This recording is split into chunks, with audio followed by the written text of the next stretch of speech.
ഇന്ന് ഒരുപാട് പേര് പറഞ്ഞു തരുന്ന ഒരു ജീവിത പാഠം എന്ന് പറഞ്ഞാൽ ജീവിതം നമ്മളെ പഠിപ്പിക്കുന്നത് എന്താണ് എന്ന് ചോദിച്ചാൽ പണം തന്നെയാണ് ജീവിതത്തിൽ ഏറ്റവും പ്രധാനപ്പെട്ടത് എന്നുള്ളൊരു പാഠമാണ്. നമ്മളിങ്ങനെ പറയും ഒന്നുമല്ല, പണത്തിന് സാധിക്കാത്ത പലതും ഉണ്ട് എന്നൊക്കെ പറഞ്ഞാൽ പോലും ഒരു ജീവിതം കൊണ്ട് നമ്മൾ മനസ്സിലാക്കും പണം തന്നെയാണ് ഏറ്റവും പ്രധാനപ്പെട്ടത് എന്നുള്ളത്. ഈ 90s കിഡ്സ് വിവാഹത്തിന് ശേഷം നേരിടുന്ന ഏറ്റവും വലിയ പ്രശ്നവും ഈ സാമ്പത്തികമായിട്ടുള്ള പ്രശ്നങ്ങളാണ്.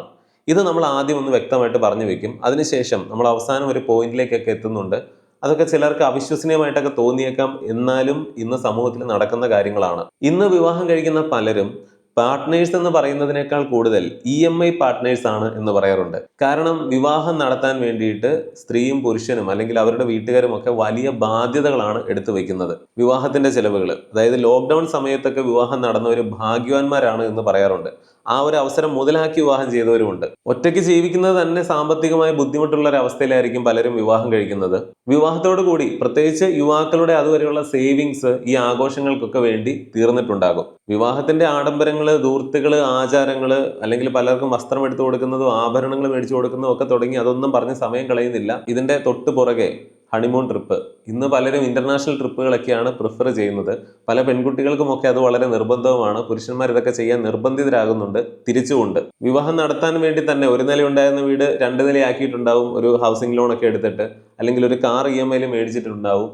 ഇങ്ങനെ രണ്ടു കൂട്ടരും EMI പെട്ട് നിൽക്കുന്ന ഒരു അവസ്ഥയിലാണ് ഒരു കുട്ടി കൂടി ഉണ്ടാവുന്നത്. ശുഭം എന്ന് പറയാം. ഇന്ന് എല്ലാവരും ഒക്കെ ജീവിച്ചു തുടങ്ങുന്നത് ഇങ്ങനെയൊക്കെ തന്നെയാണ്. ഇതൊന്നും ഒഴിവാക്കാനും പറ്റില്ല. ഇതൊക്കെ കൊണ്ടാണ് പലരും വിവാഹത്തിന് മുൻപുള്ള ജീവിതമാണ് നല്ലത്, സിംഗിൾ ആയിരുന്നപ്പോൾ എന്ത് സുഖമായിരുന്നു എന്നൊക്കെ പറയുന്നത്. നിങ്ങളുടെ സാമ്പത്തികമായിട്ടുള്ള പ്രശ്നങ്ങളാണ് അതിന്റെ അടിസ്ഥാനം. കാശുള്ളവന് സിംഗിൾ ആണെങ്കിലും മാരീഡ് ആണെങ്കിലും ഒന്നും ഒരു 90% പ്രശ്നങ്ങളും അവർക്കത് മാനേജ് ചെയ്യാവുന്നതാണ്. എന്നാൽ നിങ്ങളൊന്ന് ചിന്തിക്കുക, സാമ്പത്തികമായി ഇത്രയും റിസ്ക് ഉള്ള ഒരു നൂൽപാലത്തിലൂടെ സഞ്ചരിക്കുന്ന ആ ഒരു അവസ്ഥയിൽ നിങ്ങൾക്കൊരു വലിയ ആശുപത്രി കേസും കൂടെ വന്നാലോ? ഇന്നൊരു ചെറിയ പനി വന്നാൽ പോലും 10,000-ങ്ങളൊക്കെയാണ് ആശുപത്രികളിൽ പലർക്കും ചിലവാകുന്നത്. ഹൃദ്രോഗങ്ങളും ക്യാൻസറും ഒക്കെ ചെറുപ്പക്കാർക്ക് പോലും വലിയ രീതിയിൽ ഇന്ന് വരുന്നുണ്ട്. അങ്ങനെയൊക്കെ സംഭവിച്ചാൽ 10 ലക്ഷം മുതൽ 30 ലക്ഷം വരെ, അല്ലെങ്കിൽ അതിനും മുകളിലൊക്കെയാണ് പലർക്കും ആശുപത്രികളിൽ ചിലവാകുന്നത്. നമ്മളെപ്പോഴും ഇതൊന്നും എനിക്ക് വരില്ല, പലർക്കും ഇതൊക്കെ സംഭവിക്കുന്നുണ്ട്, ഞാൻ സേഫ് ആണ് എന്ന് വെറുതെ ഒരു മിഥ്യാധാരണയിൽ ഇരിക്കുകയാണ്. എന്നാൽ ഇന്ന് മറ്റു പലർക്കും സംഭവിക്കുന്ന ഇത്തരത്തിലുള്ള ദുരന്തങ്ങൾ നാളെ നമുക്കും വരാം. ഇവിടെ ചെയ്യേണ്ടത് എന്താണ്? ഒന്ന് കരുതലോടെ ഇരിക്കുക.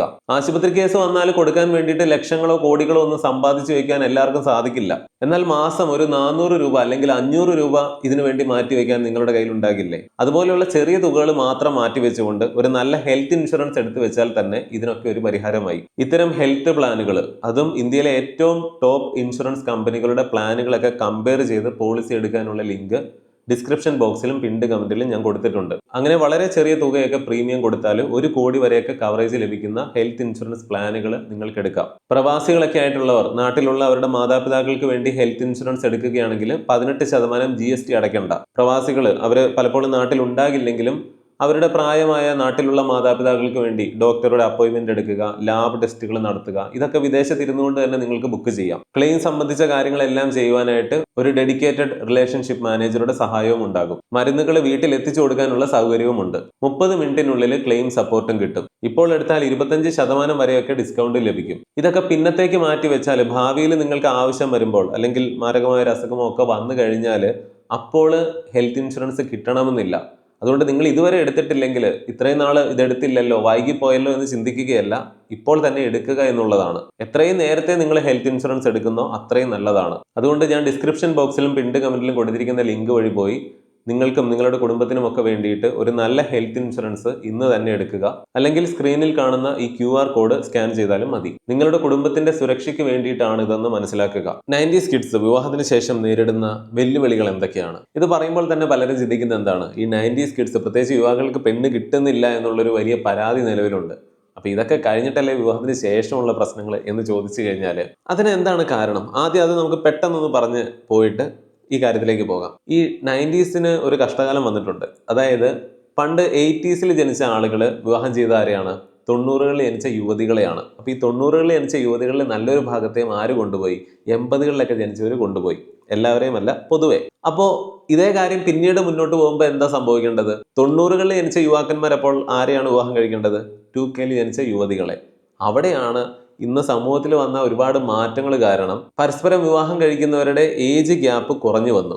പണ്ട് 5 വയസ്സ് 3 വയസ്സൊക്കെ മിനിമം ഉണ്ടായിരുന്നുവെങ്കിൽ, അല്ലെങ്കിൽ അതിൽ കൂടുതലായിരുന്നുവെങ്കിൽ ഇന്ന് തന്നേക്കാൾ ഒരു വയസ്സ് മൂത്ത അല്ലെങ്കിൽ ഒരേ പ്രായത്തിലുള്ളവരെയൊക്കെയാണ് പുതിയ തലമുറ വിവാഹം കഴിക്കാൻ പൊതുവെ ഇഷ്ടപ്പെടുന്നത്. അതുകൊണ്ട് ഈ 90s പലരും വിവാഹം കഴിക്കേണ്ടിയിരുന്ന 2Kയിലെ യുവതികളെ പലരെയും വിവാഹം കഴിക്കുന്നത് ആരാണ്? 2Kയിലെ തന്നെ യുവാക്കന്മാരാണ്. ഇതിനിടയിൽ പെട്ടപ്പോൾ ആര് പെട്ടു? കാര്യം മനസ്സിലായി കാണുമല്ലോ. ഇത് പൊതുവെ മൊത്തം ഇങ്ങനെയാണ് സംഭവിച്ചതെന്നല്ല പറയുന്നത്. ഒരു പ്രധാനപ്പെട്ട പോയിന്റ് ഇതാണ്: 90കളിലെ പെൺകുട്ടികളെ 80കളിലെ ആളുകൾ കൊണ്ടുപോയി. കുഴപ്പമില്ല, 2Kയിലെ യുവതികൾ ഉണ്ടല്ലോ എന്ന് വിചാരിച്ചു കഴിഞ്ഞാൽ അവരെ ആകട്ടെ 2Kയിലെ പയ്യന്മാർ തന്നെ കെട്ടുകയുമാണ്. 90കളിലുള്ളവർക്ക് അവൈലബിലിറ്റി വളരെ കുറഞ്ഞു പോയി. ഇതൊരു കാര്യം. തമാശയ്ക്ക് ഇങ്ങനെ പറയുന്നുണ്ടെങ്കിലും ഇതൊരു ഫാക്റ്റ് തന്നെയാണ്. പിന്നെ പെണ്ണ് കിട്ടാനില്ല എന്നുള്ളതൊക്കെ ഒരു സോഷ്യൽ മീഡിയ ഹൈപ്പാണ്. വിവാഹങ്ങൾ നടക്കുന്ന എണ്ണം നോക്കിയാൽ നമുക്കറിയാം പണ്ടത്തേതുപോലെ തന്നെ വിവാഹങ്ങൾ നടക്കുന്നുണ്ട്. സംഭവിക്കുന്നത് എന്താണെന്ന് വെച്ചാൽ യുവതികൾ വിവാഹം കഴിക്കുന്ന പ്രായം ഉയർത്തുന്നു എന്നുള്ളതാണ്. അവർ പണ്ടത്തേതുപോലെ 22-ലും 23-ലും ഒന്നും കെട്ടുന്നില്ല. അവരും 27, 28 ആയാൽ, ശരാശരി അത്രയും പ്രായമായാലേ പലരും വിവാഹം കഴിക്കുന്നുള്ളൂ. സ്വന്തം കാലിൽ നിന്നിട്ട് മതി, ഭാവിയിൽ ഇവൻ പ്രശ്നക്കാരനാണെന്ന് കണ്ടാലും എനിക്ക് കുഴപ്പമുണ്ടാകരുത് എന്നുള്ള ഒരു മുൻകരുതൽ യുവതികൾ എടുക്കുന്നു. അതുകൊണ്ട് അവരുടെ വിവാഹപ്രായം കൂടുന്നു. പണ്ട് യുവാക്കൾ വിവാഹം കഴിച്ചിരുന്ന അതേ പ്രായത്തിലേക്ക് എത്തിയാലേ ഇന്ന് യുവതികൾ വിവാഹം കഴിക്കാൻ തയ്യാറാകുന്നുള്ളൂ. ഇതിനനുസരിച്ച് എന്ത് സംഭവിക്കും? പാവം ഈ പുരുഷന്മാരുടെ വിവാഹപ്രായവും കൂടിക്കൊണ്ടേയിരിക്കും. ഇതൊന്ന് പറഞ്ഞു വെച്ചില്ലെങ്കിൽ പിന്നെ കമന്റ് ബോക്സിൽ സമാധാനം ഉണ്ടാകില്ല. അതുകൊണ്ടാണ് പറഞ്ഞത്. ഇന്ന് വിവാഹമോചനങ്ങൾ വളരെ അധികമാണ് വർദ്ധിക്കുന്നത്. 2016 അപേക്ഷിച്ച് 40% വർധനവാണ് 2022 ഡിവോഴ്സ് പെറ്റീഷൻസ് കേരളത്തിലെ കോടതികളിൽ വരുന്നതിൽ രേഖപ്പെടുത്തിയിട്ടുള്ളത്. 40% വർധനവ്. ഒരു ദിവസം എത്രയാണെന്ന് അറിയാമോ? ശരാശരി 75 എണ്ണം. നമ്മളൊക്കെ വിവാഹം കൂടാൻ പോകാറുണ്ട്, കല്യാണം കൂടാനായിട്ട് പോകുന്നുണ്ട്. പക്ഷേ ഈ കാര്യങ്ങൾ നമ്മൾ ആരും അറിയാറില്ല. അപ്പോൾ വിവാഹമോചനങ്ങൾ അത് ഇപ്പോൾ കൂടുന്നുണ്ടാകും. ഇത് അത്ര വലിയ സംഭവമാണോ എന്ന് ചോദിച്ചാൽ, അല്ലെങ്കിൽ 90s എന്തിനാണ് ഇതിൽ പിടിച്ചിട്ടത് എന്ന് പറഞ്ഞാൽ, ഇതിൽ ഭൂരിഭാഗവും 90s അതാണ് ഞെട്ടിക്കുന്ന ഒരു കണക്ക് എന്ന് പറയുന്നത്. ഇങ്ങനെ വിവാഹമോചനങ്ങൾ നേടുന്നതിൽ പ്രായമായിട്ടുള്ളവർ വളരെ കുറവാണ്. ഇങ്ങനെ വിവാഹമോചനം നേടുന്നവരുടെ ശരാശരി പ്രായം നോക്കുകയാണെങ്കിൽ അവിടെയാണ് പോയിന്റ്. പെൺകുട്ടികൾക്ക് അത് 28 വയസ്സും പുരുഷന്മാർക്ക് അത് 35 വയസ്സുമാണ്. എന്തുകൊണ്ടാണ് 90s കിഡ്സിന്റെ കാര്യം എന്ന് പറഞ്ഞത് എന്നുള്ളത് മനസ്സിലായി കാണുമല്ലോ. 90s മാത്രമല്ല 2Kകളും ഒക്കെ ഇപ്പോൾ വിവാഹം കഴിക്കുന്ന ആ ഒരു തിരക്കിലായിരിക്കും. 90s ആദ്യം ജനിച്ചവരൊക്കെ ഇപ്പോൾ 1-2 കുട്ടികളൊക്കെ ആയിട്ട് ചിലപ്പോൾ നിൽക്കുകയായിരിക്കും. ഇനിയുള്ള കാലത്ത് വിവാഹമോചനങ്ങൾ എന്ന് പറഞ്ഞാൽ വളരെ കോമൺ ആയിരിക്കും. 90s നടന്ന പല വിവാഹങ്ങളും വിവാഹമോചനത്തിന്റെ വക്കിലുമാണ്, അല്ലെങ്കിൽ ഭാവിയിലും സംഭവിക്കാം. ഇതിന്റെ കാരണങ്ങൾ എന്തൊക്കെയാണ്? പഴയ കാലത്തെ അപേക്ഷിച്ച് ഒരു കമ്പാരിസൺ നടത്തുന്ന അവസ്ഥ ഇന്ന് കൂടിയിട്ടുണ്ട്. അതിന് പ്രധാനപ്പെട്ട ഒരു കാരണം എന്ന് പറഞ്ഞാൽ സോഷ്യൽ മീഡിയയുമാണ്. മറ്റൊന്ന്, പല റിലേഷൻഷിപ്പും സിറ്റുവേഷൻഷിപ്പ് എന്നുള്ള രീതിയിലേക്ക് പോകുന്നു. അതിന് മാറുന്ന ഒരു ഓഫീസ് കൾച്ചറും അല്ലെങ്കിൽ നമ്മുടെ ജോലി സംബന്ധമായിട്ടുള്ള കരിയർ ഫസ്റ്റ് എന്നുള്ളൊരു പോളിസിയും ഒക്കെ പ്രധാന കാരണമാകുന്നുണ്ട്. മറ്റൊന്ന്, ഇക്വാലിറ്റി എന്ന് പറയുന്നത് അല്ലെങ്കിൽ ഫെമിനിസ്റ്റ് ചിന്തകളും ഒക്കെ അതൊക്കെ നല്ലതാണ് എന്ന് പറഞ്ഞാൽ പോലും ഇത്തരം ചില കാര്യങ്ങൾ ഉൾക്കൊള്ളുവാനായിട്ട് പല പുരുഷന്മാർക്കും സാധിക്കാത്തത് കൊണ്ടും, അല്ലെങ്കിൽ പുരുഷന്മാരെക്കാൾ കൂടുതൽ സ്ത്രീകൾ ഏൺ ചെയ്യുന്നത് കൊണ്ടും ഇങ്ങനെയുള്ള ഒരു ഷിഫ്റ്റിംഗ് നടക്കുന്നത് പലർക്കും ഉൾക്കൊള്ളാൻ കഴിയുന്നില്ല. ഇതുകൊണ്ടുള്ള പ്രശ്നങ്ങൾ പുരുഷന്റെ ഭാഗത്തു നിന്നും സ്ത്രീയുടെ ഭാഗത്തു നിന്നും, ഇങ്ങനെയുള്ള കുറെ അധികം കാര്യങ്ങളാണ് നമ്മൾ വിശദമായിട്ടൊന്ന് പറയാൻ പോകുന്നത്. ചിലതൊക്കെ നിങ്ങളെ ഞെട്ടിച്ചു എന്ന് വരാം, എന്നാൽ ഇന്ന് നടക്കുന്ന സത്യങ്ങളാണ്, ഫാക്റ്റുകളാണ്, റിയാലിറ്റിയാണ്. ഇന്ന് 90s കിഡ്സിനിടയിൽ ഇത്രയധികം വിവാഹമോചനങ്ങൾ വർദ്ധിക്കുന്നതിന്റെ ഒരു കാരണമെന്ന് പറഞ്ഞാൽ സോഷ്യൽ മീഡിയ തന്നെയാണ്. കാരണം പണ്ടുണ്ടായിരുന്ന പ്രണയബന്ധങ്ങൾ അല്ലെങ്കിൽ വിവാഹ ജീവിതത്തിൽ എന്തെങ്കിലും പ്രശ്നം ഉണ്ടായാൽ നിലവിലുള്ള ബന്ധം അവസാനിപ്പിക്കാനുള്ള സാധ്യതകൾ ഇന്ന് ഒരുപാടാണ്. ഈയിടെ ഇന്ത്യയിൽ നടന്ന ഒരു പഠനം അനുസരിച്ച് ഇന്ത്യയിൽ വിവാഹം പുതിയതായിട്ട് കഴിക്കുന്ന പകുതി ആളുകൾക്കും വിവാഹേതര ബന്ധമുണ്ട് അല്ലെങ്കിൽ അവിഹിതമുണ്ട് എന്നുള്ളൊരു പഠനം. അതിന് എത്രമാത്രം ആധികാരികതയുണ്ട് എന്നൊന്നും അറിയില്ല. കാരണം ഈ 50% എന്നുള്ള അത്രയും ഉയർന്ന ഒരു റേറ്റ് ഒന്നും ഇതിനു മുൻപ് നടന്ന പഠനങ്ങളിലൊന്നും കണ്ടിട്ടില്ല. എന്നാൽ പലതിലും 25%, 30% ഒക്കെ എന്തായാലും പറഞ്ഞിരുന്നു. ഇന്നത്തെ തലമുറ മോശമായി പോവുകയാണ്, പണ്ടൊന്നും ഇങ്ങനെ ഉണ്ടായിരുന്നില്ല എന്നൊക്കെ വെറുതെ പറയാതെ ഇതിന്റെ ഫാക്റ്റുകൾ എന്താണ് എന്ന് പരിശോധിച്ച് നോക്കിയാൽ പഴയതുപോലെയല്ല. ഇന്ന് ഭാര്യയും ഭർത്താവും ഒക്കെ ജോലി ചെയ്യുന്നവരാണ്, അല്ലെങ്കിൽ ഓഫീസുകളിലാണ് കൂടുതൽ സമയം എന്ന് പറയാം.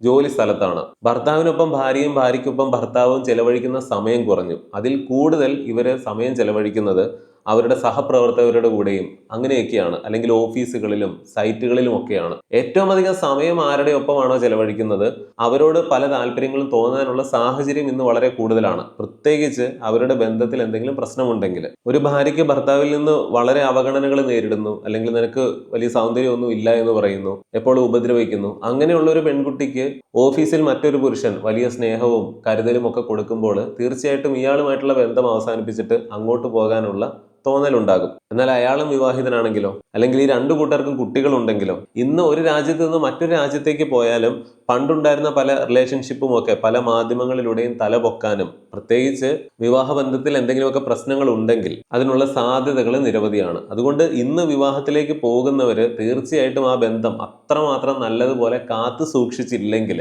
ജീവിതകാലം മുഴുവൻ നീളുന്ന ഒരു സ്ട്രഗിൾ തന്നെയായിരിക്കും ഈ കാര്യങ്ങൾ, അതായത് മെയിൻറ്റെയിൻ ചെയ്യുന്നത് പോലും. പണ്ടെന്ന് പറഞ്ഞു കഴിഞ്ഞാൽ വിവാഹം ചെയ്താൽ മതിയായിരുന്നു, പിന്നീട് കാര്യങ്ങൾ വലിയ പ്രശ്നമില്ലാതെ മുന്നോട്ട് പോകും. എന്നാൽ ഇന്ന് വിവാഹം ചെയ്യുന്നതല്ല, അത് മെയിൻറ്റെയിൻ ചെയ്ത് കൊണ്ടുപോകുന്നതാണ് ഏറ്റവും പ്രയാസമുള്ള കാര്യം. അങ്ങനെ ചെയ്തില്ലെങ്കിൽ 100 വഴിക്ക് പല ഓപ്ഷനുകൾ ഇന്ന് രണ്ടു കൂട്ടർക്കും ഉണ്ട്. 90s കിഡ്സ് എന്ന് പറഞ്ഞ് നമ്മൾ ഈ പറയുന്നത് ഇന്ന് വിവാഹത്തിലേക്ക് ഏറ്റവും അധികം പ്രവേശിച്ചിരിക്കുന്നവർ അവരാണ്, അല്ലെങ്കിൽ 2K കിഡ്സും അത് തുടങ്ങി വരുന്നതേ ഉള്ളൂ എന്ന് പറയാം. മെജോറിറ്റി 90s ആയതുകൊണ്ടാണ് ഇതിങ്ങനെ പറയുന്നത്. അവിടെ മുതൽ അല്ലെങ്കിൽ ഇപ്പോഴത്തെ പുതിയ തലമുറയിലുള്ള കുട്ടികളെയൊക്കെ എടുത്ത് നോക്കിയാൽ എല്ലാവരും തന്നെ വളരെ ചെറിയ പ്രായത്തിൽ തന്നെ കമ്മിറ്റഡ് ആണ് എന്ന് പറയാം. അത് മോശമാണെന്നോ, അല്ലെങ്കിൽ ഇതൊക്കെ സമൂഹത്തിന്റെ മാറ്റങ്ങളാണ്. കാരണം കാണുന്നതൊക്കെ അനുകരിക്കുക എന്നുള്ളൊരു പ്രവണത പ്രത്യേകിച്ച് കുട്ടികൾക്കും അല്ലെങ്കിൽ യുവപ്രായത്തിലും ഒക്കെ ഉള്ളവർക്ക് സ്വാഭാവികമായിട്ടും ഉണ്ടാകും. ഇന്ന് സോഷ്യൽ മീഡിയയിലൂടെ അവർക്ക് ലഭിക്കുന്ന പാഠങ്ങളും ഇതാണ്. അല്ലെങ്കിൽ ചെറിയ പ്രായത്തിലെ പ്രണയിക്കണം, കമ്മിറ്റഡ് ആകണം, ഇങ്ങനെയൊക്കെയുള്ള മെസ്സേജുകൾ കാണുമ്പോൾ അവരുടെ ജീവിതത്തിലും അതൊക്കെ നടപ്പിലാക്കാനായിട്ട് ശ്രമിക്കും. അതുകൊണ്ടാണ് ഇപ്പോൾ കോമഡിക്ക് പറയുന്നത്, India is my country, all my exes are others wife, someone's ex will be my wife എന്ന് ഒരു കോമഡിക്ക് ഇങ്ങനെ പറയുന്നതാണ്. പക്ഷേ ഇത് 90കളിലുള്ളവരുടെ കാര്യമാണെങ്കിലും അല്ലെങ്കിൽ ഇനി അങ്ങോട്ട് തീർച്ചയായിട്ടും ഇങ്ങനെ തന്നെയാണ്. കാരണം എല്ലാവരും കമ്മിറ്റഡ് ആണ്. ഈ കമ്മിറ്റഡ് ആയിട്ടുള്ളവർ തന്നെ വിവാഹം കഴിക്കണമെന്ന് അതിനുള്ള സാധ്യതകളും വളരെ കുറവാണ്. അതുകൊണ്ട് ഈ പുരാണ കഥകളിലൊക്കെ പറയുന്നത് പോലെ ജനിച്ചപ്പോൾ മുതൽ പതിവ്രതയായിട്ടിരുന്ന് പിന്നീട് വിവാഹാലോചനയൊക്കെ തുടങ്ങുന്ന സമയത്ത് മാത്രം എന്നെ കണ്ട് എന്നെ ഇഷ്ടപ്പെട്ട് എന്നെ മാത്രം ചിന്തിക്കുന്ന ഒരു പെൺകുട്ടി വിവാഹം കഴിക്കാം, അല്ലെങ്കിൽ ആൺകുട്ടി വിവാഹം കഴിക്കാം എന്നൊക്കെ നിങ്ങൾ ചിന്തിക്കുന്നുണ്ടെങ്കിൽ വരാൻ പോകുന്ന കാലത്ത് ഇതൊന്നും നടക്കാൻ പോകുന്നില്ല. നിലവിൽ തന്നെ അല്ലെങ്കിൽ കുറെ വർഷങ്ങളായി ഇതൊന്നും നടക്കുന്ന കാര്യമല്ല. പക്ഷെ ഇതൊരിക്കലും ഒരു മോശം കാര്യവുമല്ല. എങ്ങനെയാണ് ഒരു റിലേഷൻ അല്ലെങ്കിൽ ഇത് മെയിൻറ്റെയിൻ ചെയ്യേണ്ടത് എങ്ങനെയാണ്, പലരും ബ്രേക്കപ്പ് പോലെയുള്ള കാര്യങ്ങളിലേക്കൊക്കെ പോകുമ്പോൾ ചിലരെങ്കിലും എന്തായിരുന്നു എൻ്റെ മിസ്റ്റേക്ക്, അല്ലെങ്കിൽ ഞാൻ തിരുത്തേണ്ടത് എവിടെയാണ് എന്നുള്ള പാഠങ്ങൾ ഉൾക്കൊണ്ടുകൊണ്ട് പിന്നീട് അവർ ഒരു വിവാഹ ജീവിതത്തിലേക്ക് പ്രവേശിക്കുമ്പോൾ ആ പഴയ അനുഭവങ്ങളൊക്കെ വെച്ചുകൊണ്ട് കുറെ കൂടെ നല്ല രീതിയിൽ മുന്നോട്ട് പോകാനുള്ള സാധ്യതകളാണുള്ളത്.